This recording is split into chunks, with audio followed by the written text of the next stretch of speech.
VCT Americas Stage 2 playoffs start in just a day, so it's time for us to look at all 8 teams and talk about their chances of winning. Then after all of them, do my predictions for the entire bracket to answer the question which VCT Americas teams are going to Champions 2025. Obviously, we already know the top 2 teams heading to that tournament, Sentinels and G2, so it's basically a dogfight for those last 2 spots. Will it be teams taking advantage of their champs points, or is one of or both of G2 going to fall out of the grand final, not make top 2, be those champs points teams? And if so, which teams are going to be able to make to that grand final? It's going to be a very interesting bracket. But first, we must talk about each team individually. We have all 8 teams on the board here, and we will be starting by talking about the top seed in the entire region right now, Sentinels. Sentinels have had a very strong stage 2, being undefeated, having a 5-0 record in the group stage, no one aside from G2 really coming close to beating them. Of course, them facing off against G2 at the beginning of the group stage when Baby Bay first came in, so would that matchup go differently now and maybe G2 would be the top seed? But either way, that is not the reality that we live in. The reality that we live in is that Sentinels looked like potentially the best team in the entire region. They've been at the top of my power rankings for most of the entire stage, and it's been deserved. This team has looked incredible. In terms of their leader in overall rating, we have Narrate, having a 1.28 rating for Stage 2. Looking like probably their best player overall, and as much talk as there was about Narrate and how he managed his emotions early in the year, it seems like he's really calmed down that part of his game and looks very effective. Their overall record in Stage 2, as I said, was 5-0. Their maps were 10-2. Only losing 2 maps the entire stage is incredibly impressive, 1 to G2 and 1 to 2G. In terms of overall rounds, they won 146 during Stage 2, they lost 84 for a plus 62 round differential, which, in case you don't know, is incredibly good. In terms of their best map for the entire year, at least by record, it is Lotus. They have a 12-4 record on this map, attack win percentage is 52% and defense is 61, so very good on both sides of that map. That's been a great map for them for the past 2 years. In terms of their overall attack, so looking at all of 2025, they have a 55% win rate on their attack side, 438 rounds won to 357 loss. In terms of overall defense, it's a little worse, but not by much, 414 won to 384 lost. In terms of champs points, they have 16, which puts them firmly in second place. They won't be able to catch G2 in that race, but it doesn't matter, they've already mathematically made it to champions. So this Sentinels team looks bound and determined to win Stage 2. They've made it to the grand final of both Stage 1 and Kickoff and lost to G2, and if that matchup were to happen again in this playoff bracket, then Sentinels would be very motivated to win. This is a team that wants to enter champions red hot, and that's what they've been trying to do over the past little while, not take their foot off the gas for any team aside from maybe a map against 2 game. But overall, this team really looks like the best team in the region right now, aside from maybe G2, but we will get to that team later.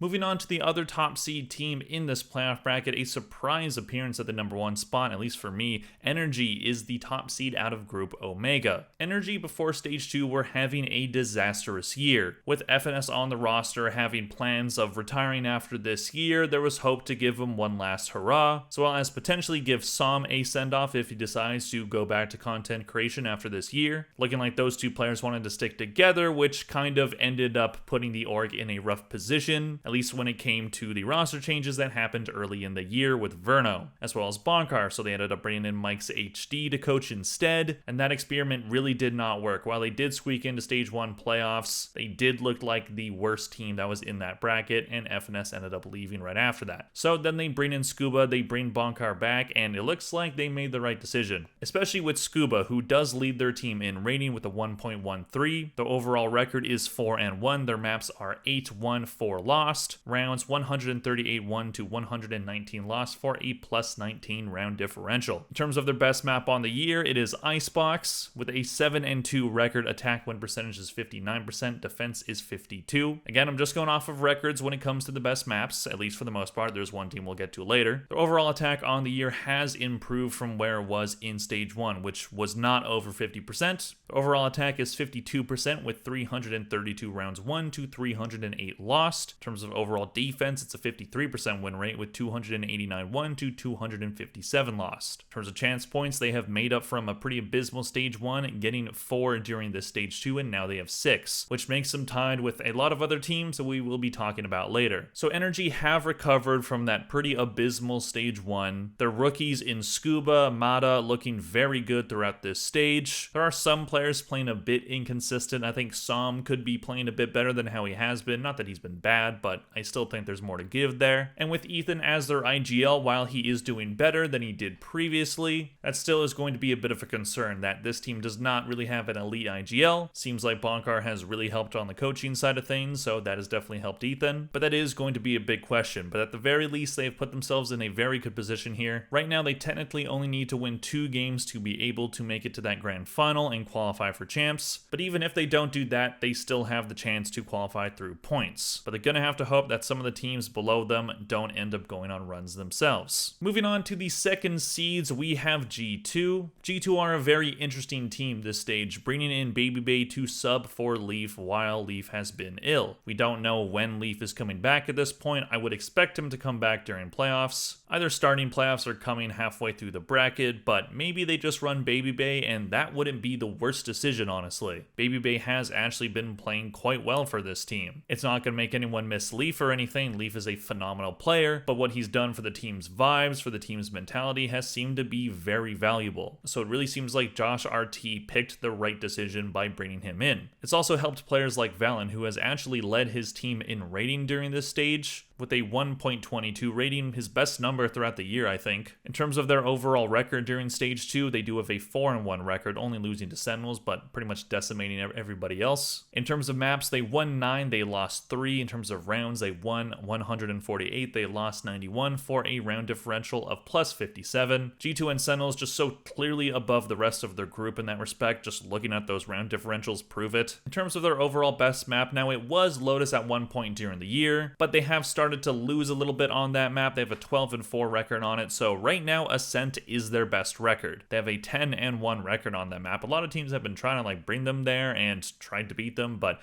to no avail. Their attack win percentage is 58% on that map, and defense is 70. Two very elite numbers there, almost 60% on attack and then 70 on defense. This team is unstoppable on Ascent. In terms of overall attack on the year, these numbers have definitely been padded a bit by this group stage, but still they've been very good throughout the year on both sides.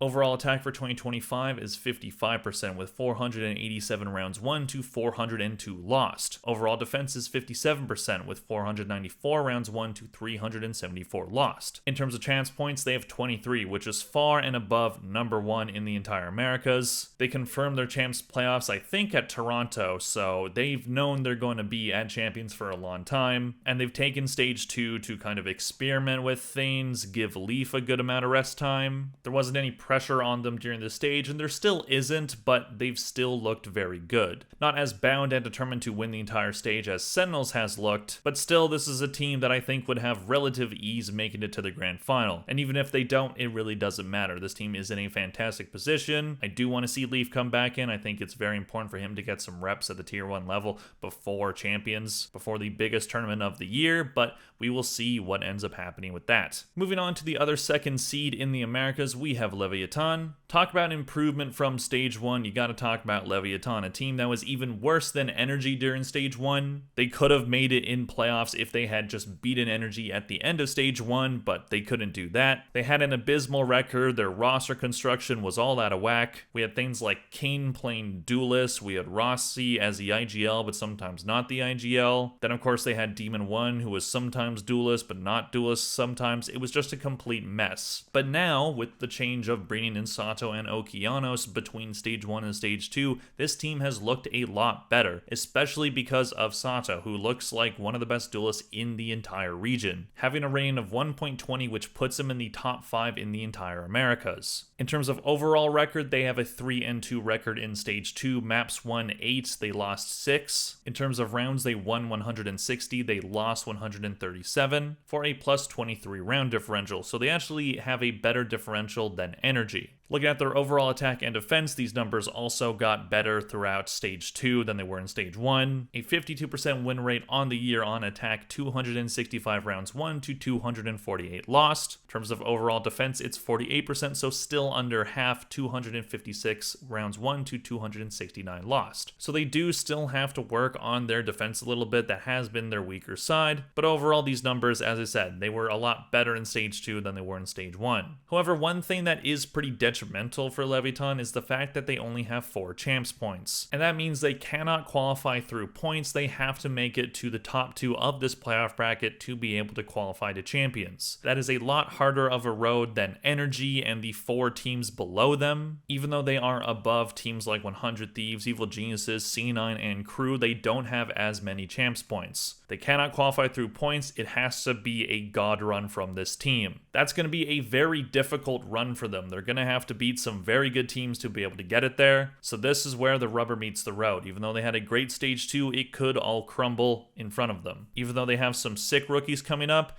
maybe it just might not be the time for this team to be able to make it to champions, but we will see what they can pull off. Looking at our next team, you know them, you love them, our resident playoff chokers, C9. C9 are a very interesting team, and throughout Stage 2, it's been a big question mark on where is this team really? How does this team stack up against all the other teams in both the Americas and in this playoff bracket? This is a team where every single year in the VCT Franchise League has gone basically identical. Have a really bad start to the year, have a really good performance in Stage 1 where you end up choking in playoffs, then look pretty mediocre in Stage 2 and then bomb out in playoffs yet again. So is that going to happen to this team yet again? Or are they finally going to be able to break through and make it to champions? I personally don't have a ton of faith. Nothing that I've seen from C9 in Stage 2 has made me have more confidence in them. While they were able to beat the easy pickings in their group in 2-game EG and Furia, both games against top tier teams in Sentinels and G2 were kind of a wash. Not complete domination from either of those teams, but it wasn't like a super highly contested close game. So what that tells me is where this team is right now is kind of a gatekeeper team. A team that doesn't exactly look like a top tier team in the entire region, but can beat any team below them. And when it comes to playoffs, that is a hard position to be in. But they do have the same record as the team they're facing in Leviatan, 3-2. In terms of maps, they won 6, they lost 4. In terms of rounds, they won 109, they lost 86 for a plus 23 round differential. So they are tied with their opponents in Leviatan in both record and round differential, but they haven't won as many maps. However, one positive about this team is the fact that Oxy has been on quite the heater lately, being the top rated player in the entire Americas with a 1.36. He's a player that has showed superstar potential but hasn't fully realized it to a consistent basis, and now it looks like he might be getting there again, but are his stats inflated by playing against weaker opponents? Looking at their best map on the year, they have a 7-5 record on Lotus, so not exactly a dominant record, nor do they have a very deep map pool. In terms of their win rates on each side on that map, they have attack win percentage of 49 and defense is 55. In terms of overall attack for the entire year, they have a 54% win rate with 236 rounds won to 202 rounds lost. In terms of overall defense, it's nearly exactly 50%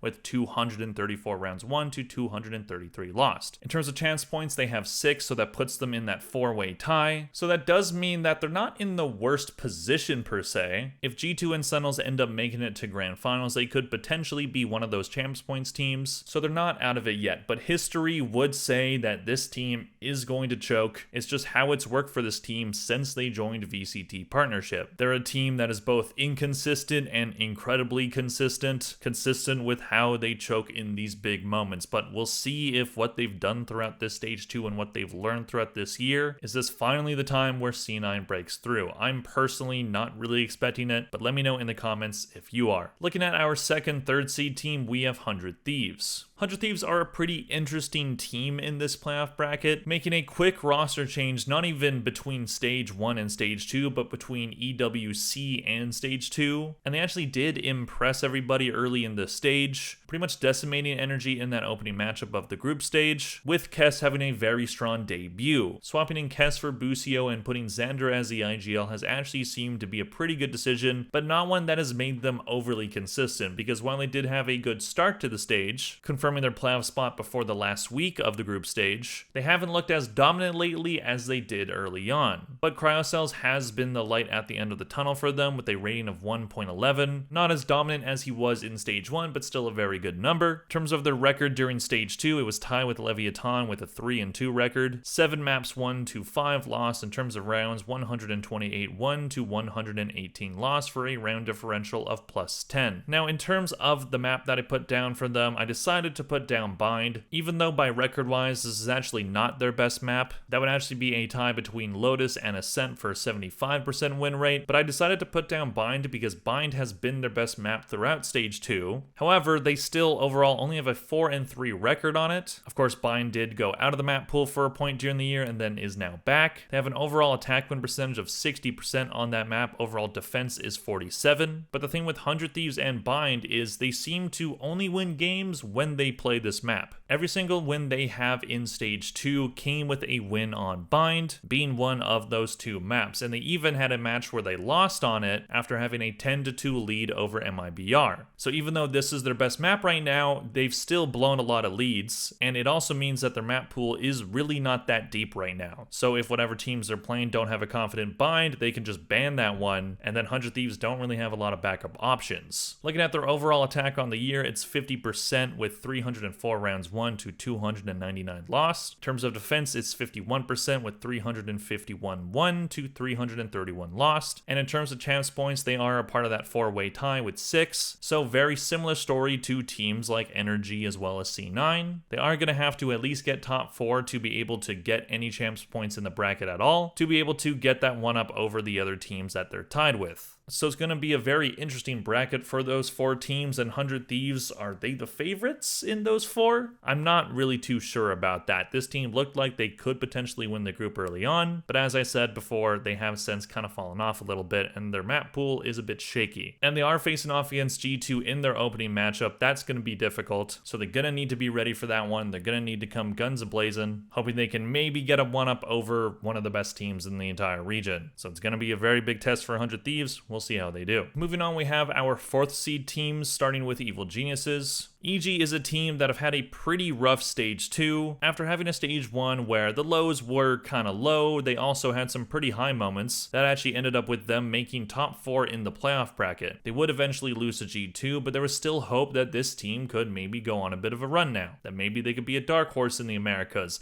but they ended up being one of the worst teams in their entire group, not confirming their playoff spot until they faced off against Furia in the final week, which thank God they won that game, because if they had lost that one, I would have been very mad to see Furia of all teams in playoffs. Genuinely, I think the worst team I have ever seen in the entirety of the VCT. Anyways, we're not talking about Furia right now, but they make me angry. Overall, in stage 2, anytime they faced off against the top 3 teams in their group, they just came out flat. They did take a map off of G2, but it was Corrode, so it's the new map, and G2 haven't really found their stride on that map yet, but they pretty much got destroyed on maps 2 and 3, and Sentinels didn't let them get a map. They have had some players perform well, such as Ye, but Derek does end up leading the team in rating with a 1.13. In terms of their record, they do have a losing record. They were 2-3 throughout stage 2. In terms of maps, they won 5, they lost 7. In terms of rounds, they won 109, they lost 137 for a -28 round differential, which I do believe is the worst on the board. Looking at their best map throughout the year, it is Lotus, where they have a 6-3 record on it. Attack win percentage is 54%, defense is 55. Looking at their overall attack and defense stats, it's really not great. Overall on attack, they have a 49% win percentage with 227 rounds lost to 231 won. Looking at defense, it gets even worse with a 46% win percentage, 198 rounds won to 231 lost. So pretty abysmal numbers overall there. They don't really have a deep map pool. At least their Lotus is pretty solid, but they are starting to lose on that one more. And they are one of those teams in that 4-way tie with 6 champs points. And they are starting in the lower bracket, which means they are in a single elimination bracket for the entire time. But to give them credit, they did start as 4th seed in stage 1 playoffs, and look how that went. This is a team that I wanted them to give me more of a reason to have faith in them, but they just haven't given me a reason to think that they're going to go on a run again. A lot is going to need to go right for this team to be able to even do what they did during stage 1, and even that wasn't enough to make it to an international, and I don't know if it's going to be here. I am disappointed with the performance of players like Icy, and overall this ragtag group of rejects. I want to root for them, I want to believe that they can do something, but I just don't know if I see it happening happening. Looking at the last team, we have to talk about the team that always seems to find a way to make it to champions. We have Crew. Crew are a very interesting team. As I just said, they always make it to champions. They're always there. They've been at every single one. But is this the year where that record finally breaks? After having a pretty good start to stage 1 by beating MIBR, a very crucial match, they ended up kinda stumbling by the end of the group stage, and they end up being the 4th seed out of their group.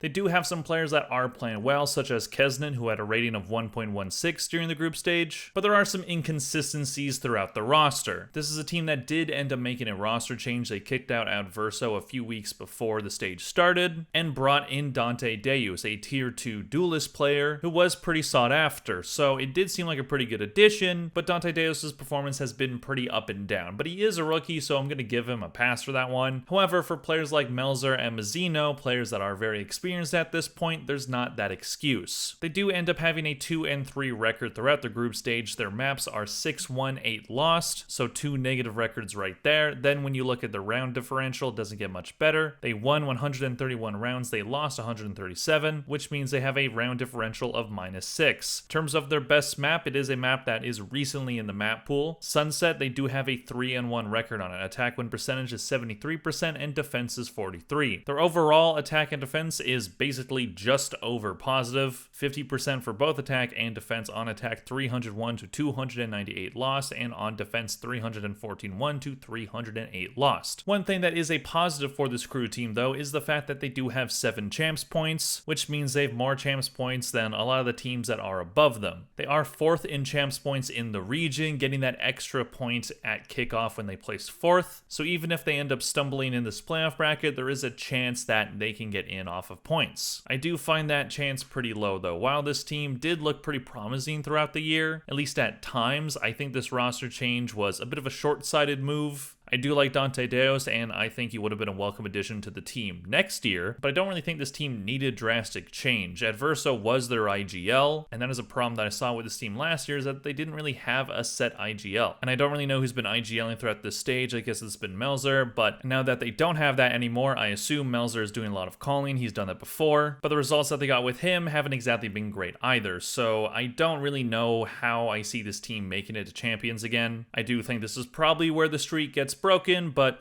we will see what ends up happening. So those are all the teams that I have to talk about, but how do I see the actual bracket going? So this is the playoff bracket that we have here. We will be going from top to bottom, and I do think that while C9 do have a chance in this matchup, I do think that their playoff streak of choking is going to continue. Moving down to G2 versus 100 Thieves. 100 Thieves have been stumbling a bit, and I don't know if their map pool is good enough to beat G2, so I am going to say G2 there. Going down to lower round 1, C9 versus Crew. I actually could see C9 winning this one. You know what? I'll say C9 at least make it a little bit interesting by winning 1 game in playoffs, which they haven't done in a very, very long time. Moving on, we have 100 Thieves versus EG. Can't really justify having EG win that one, honestly. They can do it, I guess, but I really just don't see it. Moving up here, we have Sentinels versus Leviatan. I think Sentinels are able to win that one. Energy versus G2. Interesting one here. Do I take the underdog in Energy? Honestly, there is a chance that that happens. I feel weird picking Energy over G2, though. Energy do have some problems that I could see G2 exploiting, so yeah, I'll pick G2 again. Moving down, we have Energy versus C9. I do think Energy win that one. Moving on, we have Leviatan versus 100 Thieves. While I would probably favor Leviatan, I do feel like there is going to be some upsets here, so I actually am going to say 100 Thieves make it to top 4. Going to the upper final, Sentinels versus G2. I think G2 actually get the revenge here from losing to them earlier in the stage. Part of this is me assuming Leaf is going to be here in the bracket, but we'll see what happens. Energy versus 100 Thieves. I think Energy